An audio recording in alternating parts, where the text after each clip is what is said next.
খুনি হাসিনা ও তার দোসরদের বিশেষ ট্রাইব্যুনালে বিচার ও ফাঁসির দাবিতে এনডিপি র অবস্থান। দৈনিক সময়ের পত্রিকা news desk. National democratic party NDP প্রতিষ্ঠাতা মহাসচিব সাবেক সংসদ সদস্য ও সংসদীয় উপনেতা জাতীয় বীর শহীদ সালাউদ্দিন কাদের চৌধুরী সহ যাদেরকে অবৈধ খুনি হাসিনার সরকার ফাঁসি দিয়েছে, সেই খুনি হাসিনা ও তার দোসরদের বিশেষ ট্রাইব্যুনালে বিচার ও ফাঁসির দাবিতে অবস্থান কর্মসূচি পালন করেছে ন্যাশনাল ডেমোক্রেটিক পার্টি এনডিপি। 12ই সেপ্টেম্বর বৃহস্পতিবার সকাল 11টায় জাতীয় প্রেসক্লাবের সামনে সভাপতির বক্তব্যে এনডিপির চেয়ারম্যান খোন্দকার গোলাম মোর্তজা বলেন, 1989 সালে জননেতা আনোয়ার জাহিদ ও জাতীয় বীর শহীদ সালাউদ্দিন কাদের চৌধুরীর নেতৃত্বে এনডিপি প্রতিষ্ঠা হয়। প্রতিষ্ঠাকালীন এনডিপির সিনিয়র ভাইস চেয়ারম্যান হিসেবে আমি দায়িত্ব পালন করি।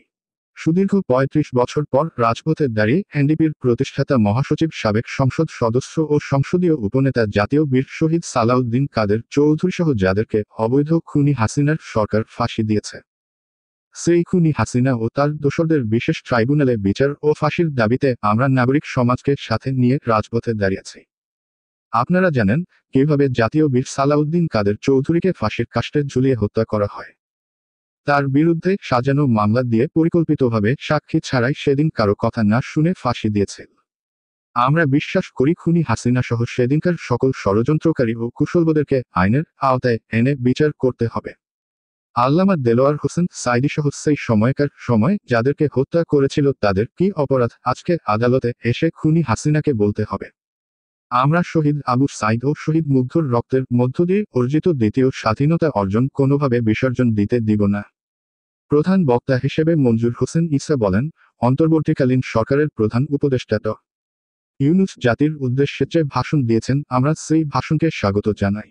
তিনি বলেছেন, নিত্য প্রয়োজনীয় পণ্যের দাম কমিয়ে আনবেন।